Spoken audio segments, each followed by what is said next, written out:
Gobierno de Navarra. Nafarroako gobernua.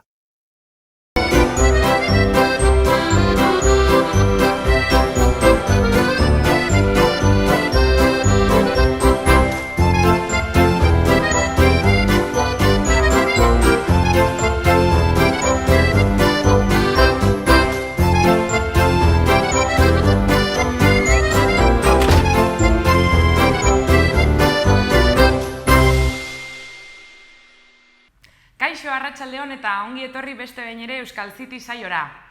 Gaurkoan beti bezala bi gonbidatu berezi izango ditugu, Iker eta Iker. Bata Txantreakoa ordea eta bestea Tarrabiakoa. Bi gazte heldu zaizkigu gaur gurekin hainbat gaien inguruan solastera. Nor diren jakin nahi alduzu, Geratu gurekin.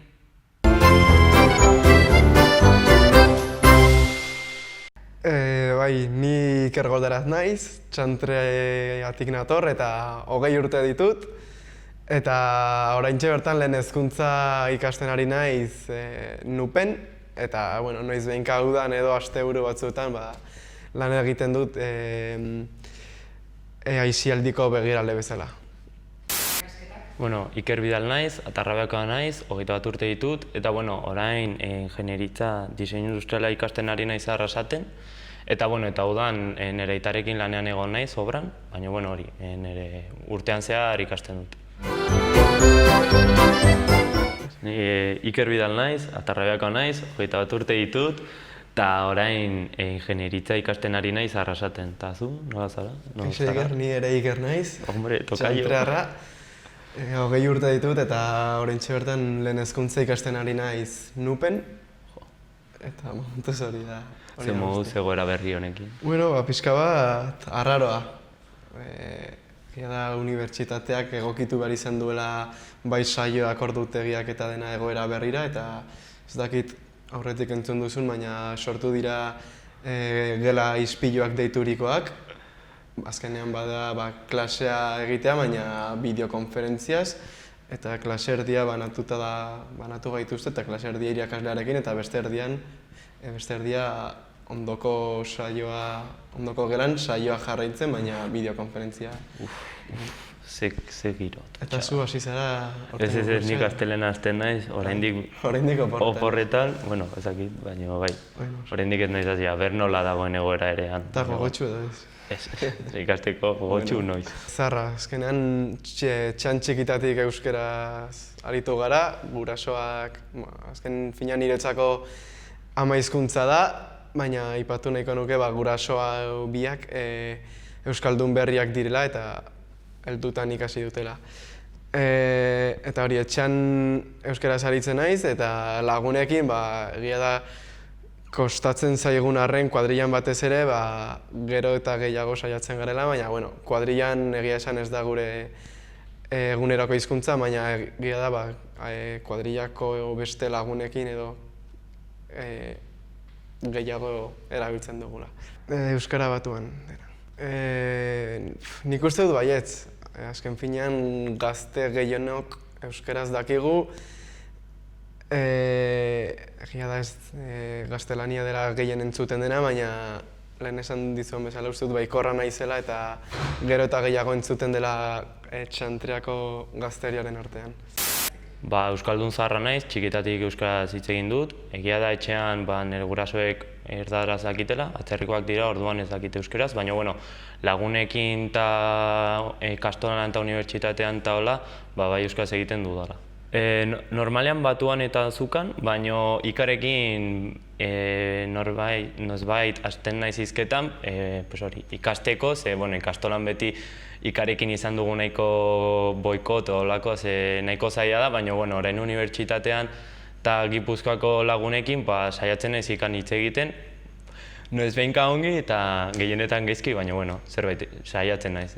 Bai, nik uste posible dela, baina azkenean hori, Iruñerriko egoera azkenean hori, gaztelanarekin dagoen konfrontazio eta erlazio hori azkenean ikusten da kalean, eta azkenean erlazio gehienak euskaraz egin daitezke, baina gazteraz egiten dugu bizio horiek hartuta eta dinamika horiek hartuta, baina nik uste baietz, posible dela. Kaixo Iker eta Iker. Aupa, kaixo. Etorri. Mila esker. Zer moduz? Ongi. Hemen gaude. Ongi, alden bezala esan duzue, Bai. Mukin eta, bueno, a ber, nola hasten zareten, zuek ere kurtsoa. Bai. Ba, hemen utziko dizkizu eta azteko pixka bat zuen herri edo zuen inguruan hitz egiteko hainbat gai, bai? Orduan altxatu banan-banan eta zuen artean pixkat aipatu ea ze Vale. pentsatzen duzuen. Vale. Ba, hartuko dut ni lehenengo, da? Hartu A ber. lehenengo, bai. Herritarren arteko harremanak, giroa, lagunak. Nola da zuen arteko harremanak txantrean? Ba, esan behar dut, uste, pozik nagoela, txantrako gazteriaren artean dagoen harremanarekin. Uste dut egon zarela, baina badago peña bezalako edo elkarte moduko bat txantrean, non azken finean bertan elkartzen gara gazteak eta kuadrilla desberdinak eta azken finean afaltzerako orduan edo bazkaltzerako orduan kuadrilla horiekin harremana egiten hasten zara eta elkar gehiago ezagutzen hasi gara. Gatza behar duzu edo jaskoa sobratu zait eta azken finean astebururo elkar ikustea, uste dut harreman horiek indartu egin direla eta gure artean gero eta giro hobea dagoela uste dut edo hori iruditzen zaitu dintzat. Vale. Eta Atarrabia nola dago zuen arteko giro? Bueno, bai, azkenean Atarrabia herri txiki bat da, por así decirlo, entre comillas. Gazte gehien artean elkar ezagutzen gara, ze ikastola beran ikasi dugu, edo eskolan, edo, baina, bueno, elkar ezagutzen gara, edo kirolarengatik.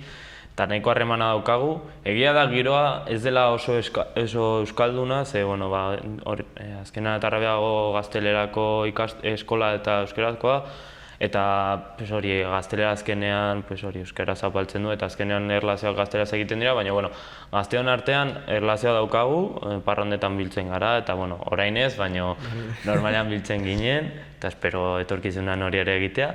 Eta hori, eta gero ere lagunekin, hori oso gustora Atarrabian, harremana egiten dugu Atarrabian, baina baita ere saiatzen gara Atarrabiatik kanpo harremanak egiten, etorkizun batean ezakizulako non bukatu dezakezun. Eta hori. Hartuko zu beste bat? Hartuko beste bat. A ber, bai. Euskararen erabilera herrian edo auzoan, lagun artean. Lagun artean? Lagun artean gutxi. Oso gutxi, ze azkenean Iruñean bizi gara, eta Iruñeko egoera nahiko berezia da.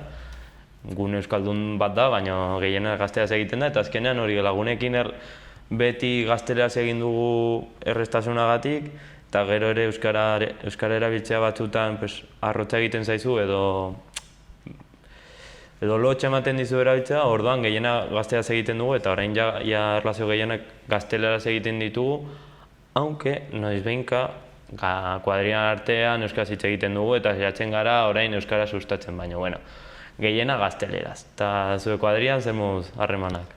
Nik uste dut, zuk esan dakoaren egoerantzekoan gaudela. Egia da, kuadrilan gehien bat gaztelaniaz egiten dugula. Egia da, askotan saiatzen garela edo gutxienez lehen baino askoz gehiago, eta noiz behinka elkarrizketak edo euskaraz egiten ditugu. Ez da arruntena, baina baikorra naiz, eta uste dut hemendik etorkizun ez oso luze batera agian ez da eguneroko izango, baina bai gaur egun dugun erabilera baino anitzagoa. Hori lagun artean, baina egia da beste kuadrillekin elkartzen zarenean edo agian beste pertsona puntual batekin elkartzerakoan, euskararen erabilera normalagoa dela gure artean edo gure kuadrillakoen artean duguna dena baino. Ez da egoera txarra. Nik uste dut, bai zure herria bai gure auzoa nahiko egoerantzekoan gaudela. Nik uste Iruña herria egoera berdian gaudela, baina hori aldatzeko dago. Beste, galdera librea, ojo. Bota. Eske hau bakizu beti, galdera libre bat oso zaila. Ez dakit, a ber. Nola ikusten duzu zure auzoko dendetan eta hola euskaraz aritzeko aukerak, o ulermen hori? Bueno, egia da, txantreak ez dituela oso ditu denda txiki edo asko. Oso gutxi daude eta erosketak eta askotan gustatu ezarren supermerkatuen egiten ditugula, baina zuk esan dituzun denda txiki horietan badaude denda batzuk, non azken finean badakizu jabeak euskaldunak diren edo ez. Esaterako Eunate Instituto kanpoan 7 denda dago, jabeak euskaldunak direla, eta gustatu ezarren agian asteburutan ez, baina atsedenaldian edo Eunateko ikasle asko bertara hurbiltzen dira eta adibidez bertan bai entzuten dela beste dendetan baino euskara gehiago. Baina hori esandakoa normalean erosketak eta ez ditugu denda txikitan egiten. Zuek bertan badituzue denda txikiak? Bueno, Atarrean baude nahiko supermerkatu handiak esateko, baina baita ere denda txikiak. Eta denda txiki batzutan bai euskaraz hitz egin dezakezu, askotan ez, baina batzutan bai. Eta gero ere supermerkatuan, adibidez aurreko astean erosten, ordaintzerako orduan lagun batekin euskaraz hitz egiten, eta azkenean bukatu genuen dendako 4-5 euskaraz hitz egiten, hor momentuan. Orduan batzutan denda handietan ere euskaldunak daude eta euskaraz hitz egin dezaketu, baina ez da normalena, egia esan. Eta azken hartu, venga. Bakoitzaren zaletasuna garatzeko aukerarik duzue herrian edo auzoan? Zaletasuna, klaro. Nire zaletasunak mendian egotea da, txirrindularekin ibiltzen, orduan txirrindularekin ondoko mendietan tola ibili daiteke, baina gero ibiltzeko oinez ez, porque azkenean mendi oso baxoak dira eta orain Pirineoetan ibiltzen geha, orduan Pirineoetara. Baina esan beharra dago Pirineoetan euskaldun asko daudela eta nik uste euskara gehiago hitz egiten duela Pirineoetan Atarraian baino, Eta txantrean zen modu dago, zure jobiak egiteko egoera? Azken finean bakoitzak bere zaletasunak ditu, nik nire kasua zarituko naiz, baina adibidez nire zaletasun bat kirola egitea da, eta azken finean txantrean badugu 11 kirola egiteko aukera, badugu geritokian eta bertan frontoia edo squash, padela, tenisa, futbola egiteko, eta azkenean kuadrilan orokorrean nahiko kirolzalea gara eta bertara hurbiltzen gara kirola egitera. Baina, bestalde, txantrean beste kirol talde asko dago, adibidez, sokatira taldekoak duela hilabete batzuk egon dira mundialean, eta gustoko baduzu aukera auzoan egiteko sokatira esan dizu. Baina dira sokatira bakarrik o... Herri kirolak ere. Edo herri kirolak egiten dituzte ere. Bai, aukera egiteko. Eta nik uste dut, zaletasun hori baduzu, auzoan egin dezakezula. Gauza da, beste zaletasunak izatea, musika. Musika egiteko, ez daude musika eskola askorik eta daudenak. Azken finean txikiak dira, plaza urriak, pribatuak dira. Bai. Ez da, diru aldetik izan daiteke arazoa. Baina, bakoitzak bere zaletasunak ditu eta nire zaletasuna zaritu naiz eta musika eta kirola egin dezakezu, baina nik uste dut kirolak badu zabalera handiagoa auzoan musikak baino. Musikariren bat edo azken finean euskal kultura kontsumitzen dut gehien, batez ere musikan, egia da liburuak eta ez ditu dela asko irakurtzen, baina, esango nuke, euskal musikararen bat. Mendia. Txikitan hasi nintzen trompeta jotzen eta duela 6 urte edo utzi nuen, eta geroztik bateria ikasten hasi nintzen eta gaur arte gaur jarraitzen dut ikasten. Eta entzun, hori lehen esan dizuan bezala euskal musika, gehien bat rocka, baina, noiz behinka hortik ateratzen banaiz, ez da ezer gertatzen, baina bai gehien bat euskal roka, kirola egitea. Gorka Urbizu, Berritxarreko abeslaria, azkenean lortu du euskal kantak mundu osoan entzutea, eta gainean dana euskaraz egiten du, eta niretzat da erreferente bat, Berritxarrek taldea eta bera pertsonalki. Eta baita ere erreferentetzat daukat Mikel San Jose, nire herriko jokalaria. Azkenean gai sozialetan eta hola asko hitz egiten du horren inguruan, bere iritzia beti ematen du, eta mirestekoa da, ze bere egoeran dauden kirolari askok ez dute haren iritzen ematen, eta holako gauzetan bere iritzen ematea niretzat da miresgarria eta, niretzat dauka garrantzia, holako pertsonatek gauzak esatea, mendia beti. Tromboia jotzen dut, txikitatik, 6 urtetatik hasi nintzen tromboia jotzen, de hecho, Iruindarrok elektrotxarangan jotzen dut. Eta gero ere, musika en si dena gustoko dut, reggaetoi izan ezik, baina preferentzia dola punk eta roka. Azkenean Berritxarrak, Olibagorriak, olako taldeekin oso afinitaten daukat eta asko gustatzen zait musika. Biak, baina azken aldian kirola egitea. Iker eta Iker, iztenaz aparte, biak zarete erdi musikariak erdi kirolzaleak, bai, ez? Eta din berberakoak. Eta din berberakoak. Baina. Gauza gehiagin, gauza gehiagin.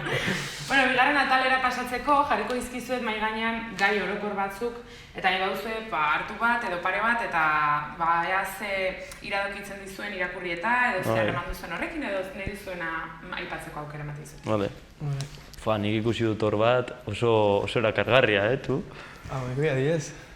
Eske drogak eta adikzioak oso onak dira. Bale, aurrera. Lehenengo eta gero hori globalizazioa ere, adibidez. Droga eta adikzioak, ojo, gazte, no? Orain azken aldean apostu etxeekin, no? Gorakada horrekin, no? Adikzio hori. Bai, lotura handia du. Nire kuadrillan gehienok, guztiok ez dugu aposturik egiten, horren alde hortatik nahiko ongi, ez dugu olako adikziorik, nahiko osasuntxoak gara ere kuadrillan, ez dugu drogak hartzen eta hala.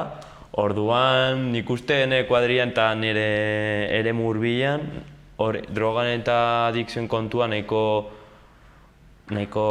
nola esan, lehunez, baina nahiko desagertuta dagoela.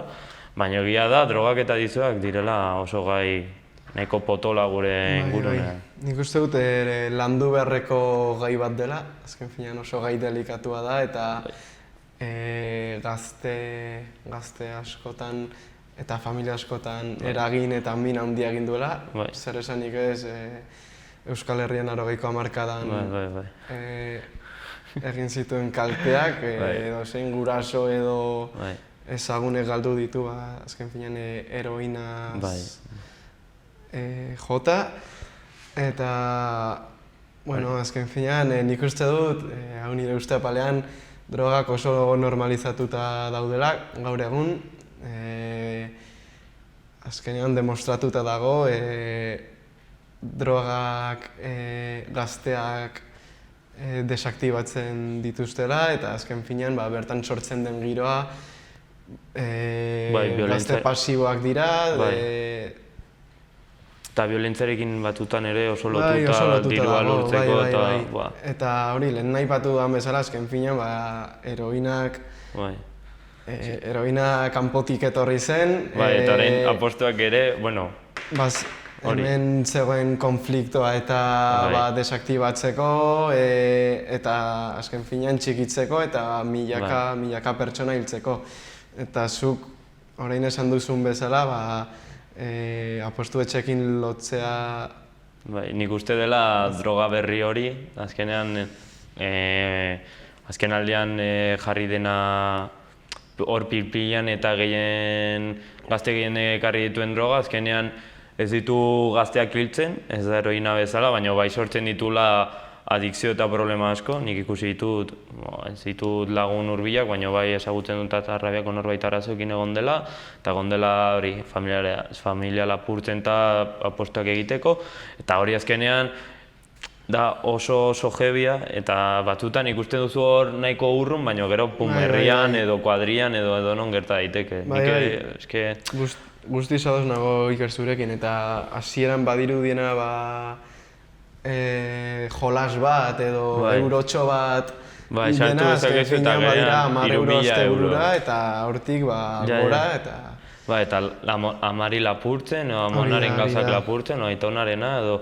Eske, no se, nahiko gai komplikatoa eta datozen Bai, bai, urteetan baina- ikusten dut. Landu beharreko zerbait da. Bai, eta etorkizun nahiko beltza, egoera ikusita, eta datorren krisia eta olaik, dirua lortzeko aurre egiteko, gazte askok agian sartzen da olako mundutan. Badirudi diru erreza lortuko duzula Eta gero, azkenean, nipa baino, bueno.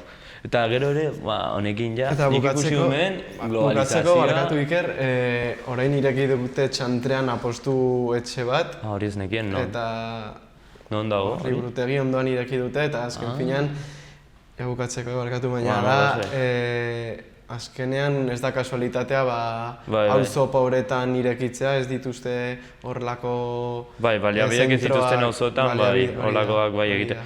Atarrabian, sorte honez, esan beharko, bakarra daukagu, espazio aldetik ere, pues hori, bago hor mugatuta, Atarrabian ez daukagu toki handirik, hasike dagoen toki bakarra da.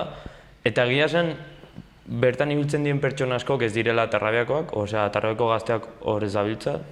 Orduan, alde hortatik ongi, baina ala ere, lakra bat da, Atarrabian nolako gauzat izatea, baina, bueno, hor lanean botatzen dugun noizbait olako gauzak, baina, bueno.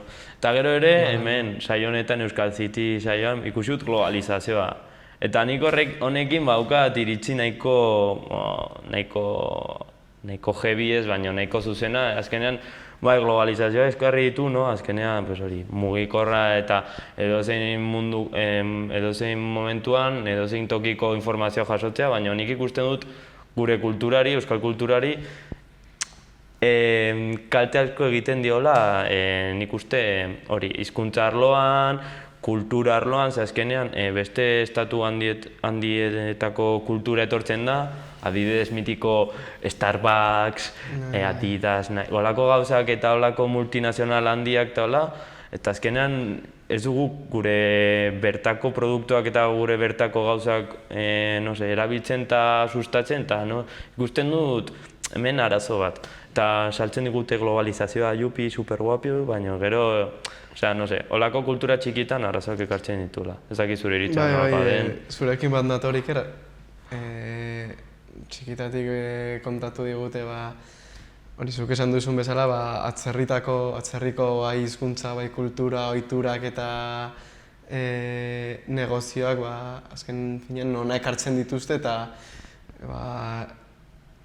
interesgarria da, begira ze merkea arropa hau edo, eta azken finean etxekoa dena edo herriko negozioak edo, Hori, nire harritzen da, adibidez, hori, Halloween, hori dela estatu batetako kontu bat, eta hemen de repente Iruñan ospatzen da, Atarrabian ospatzen da, ikusten dituzu umeak Halloween, esaten zu, como que Halloween? Eta gero inauteritan ez dira mozorratzen, mozorratzen dira beste gauza batzutan, ez como, hemen daukazu inauteri batzuk herrikoak, probestu eta horiek defendatu, herrikoa dela, ez estatu betatuko, ez zara inoiz Chicagon egongo, no? Bai, eta hori ere lotzen dut, zuk esan duzun bezala, kulturarekin txikitatik sustatu digute eta esan digute ingelesa ikasi behar dugula, gaur egun 3 urteko aurrak badaude ingelesa ikasten. A tope. Eta azken finean globalizazio puntu bat duela uste dut. Bai, hori nik ikusi dut hori. Bai, produktu askotan, bai dagoela guai, ez azkenean hori mugikorrarekin, informazioarekin, lortzen dituzu informazio asko eta gauza asko momentuan eta edozein puntuko gauzak erosi ditzazkezu probatzeko edo ikusteko edo olako, baina gero ere, hori, hemen justo gure kulturarekin gertatzen da, hor nahiko zapalkuntza ikusten ez dena.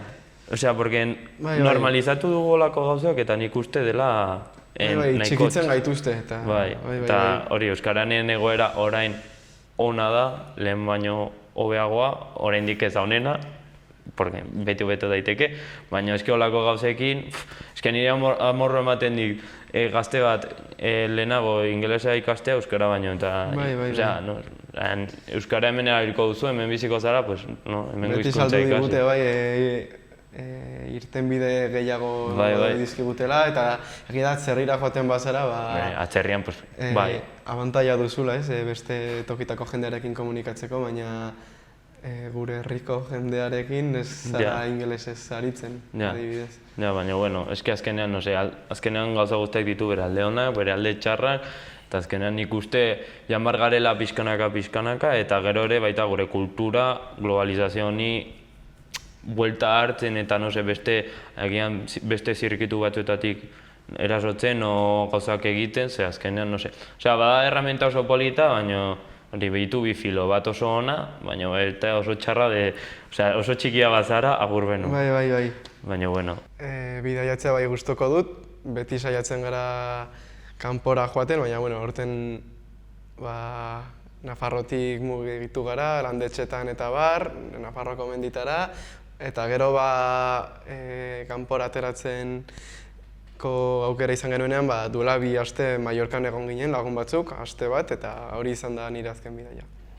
Bai, ze kultura berriak ezagutzen dituzu, eta azken bidaia izan zen aurtengo San Ferminetan, familiarekin erabaki hartu genuen eta Belgika eta Alemania bisitatu genuen furgonetarekin. Ikusi genuen zela aukerarik onena, egoera honetan, eta egia esan da gerora etorri den guztia ikusita, guztiz puntual izan da bidai hori egitea, eta, no sé, oso herrialde ezberdinak, kulturaldetik eta bizimodu aldetik, eta, no sé, ikasteko eta ikusteko oso esperientzia polita. Nahiko ados zaudete orduan, ezta? Bai, nahiko iritzi berdina antzekoak ditugu. Gai hauetan gutxienez, bai. Bai, hori da. Bea oraingo honetan, bai? Hemen beste 3 gai jarriko dizkizuet, pixka bat konkretuagoak edo zehatzagoak. Orduan bakar bat aukeratzeko eskatuko dizuet eta zer esaten dizu. Espezismoa, niri ez dit klaserik egiten, baina. Sare sozialak? Venga, sare sozialak, bai. Bueno, sare sozialak eta harreman pertsonalak. Askotan hitz egindako gai bat da, baina ez dakit hobera joaten garen edo ez, baina... Eski ez dakit orain hori bizi gara informazioaren momentuan, ez? Orain une oro informazioa ez dakizu egia edo gezurra den, porque batzutan hori fake news diturikoak heltzen dira, baina bueno, nik ikusten dut harreman pertsonaletan asko galdu dugula. Bai. Asko galdu dugula, ni naiz pertsonalat gustoko duena hitz egitea, lagunekin egotea, kalean egotea, parranda botatzea, bai parranda botatzeagatik, baina pertsona berriak ezagutzeko eta hola ezagutzeko, eta nik ikusten dut orain, Tinder moduko gauzak dela, pertsona batekin geratu nahi duzu, eta da, bai, ez, ez duzu beste pertsonarekin interaktuatzen, ezakizu, no? Bai.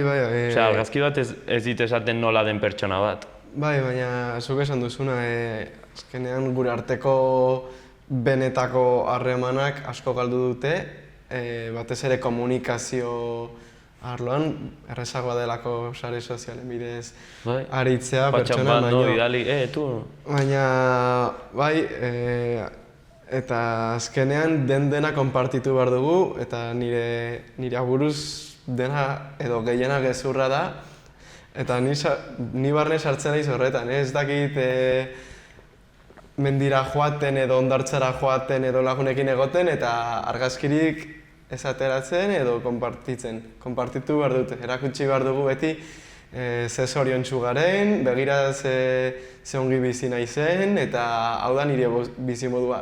Eta benetan ez da horrela. Horrelako planak egiten dituzu, baina dena posteatu behar duzu eta zure jarraitzailei erakutsi ze pozik bizi garen eta... Ni egia sare sozialetan naizela nahiko sobrio esateako. Osea, bai mendia jaten naizenean eta ikusten ditudan pasai politak, bai igotzen dituela, ze gustoko ditut olako paisaiak.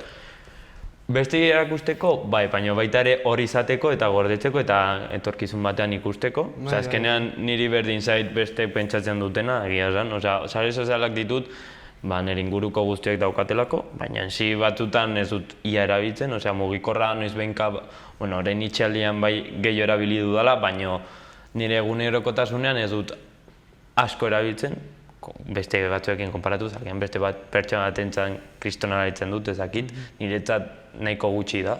Baina bai, hori esan duzuna dana posteatu behar dugula, bai, eta gara oso, ezakit faltsuak, baina beti hori niretzako ez da bizitza reala. kanpoko itxura beti saldu behar dugu, gara kristonak, no seke, eta gero momentu txarretan, hasi ez, osea, niri hori, ni benetan laik antitatea, bost, osea, berdin zait argazki bat igotzea, osea, igotze dut argazki bat gustoko dudalako argazki hori, eta izaten baitut bost like, pues bost like, izaten baitut 2000 like, berdin zait, osea, argazkia gustatzen bazait, igotzen dut, baina ez naiz beste pertsona batzuk bezala de, tu igo behar dut, jarraitzaileak, like, no seke. Agen hori da gure egoera, baina azken finean gizartea, Bai, hori saltzen dizute, eta influencer motako pertsoneko ere. Ez dakiz, zenbat jarraitzaile izan behar dituzu, like kopuru handia. Bai, eta... zoriontsu izateko, ez como tu, zoriontasuna... Bai, eta adiez... Mugikor bat ez dizu ematen zoriontasuna. Los chicos del Maizek badu kanta bat horren inguruan esaten du dela cada vez más followers, cada vez más solos. Dena, lehen izan egin duguna. Azkenean ez da benetakoa, 2000 jarraitzaile izatea, eta horietatik zenbatekin niri hori baduzu sare harremana. sozialekin gehien amorru gehien ematen dian aplikazioa da Tinder eta olako mota horietako aplikazioak. Ez dut ulertzen, nola, segundu batean argazki batekin eta biografia batekin pertsona batekin geratzeko bai edo ez.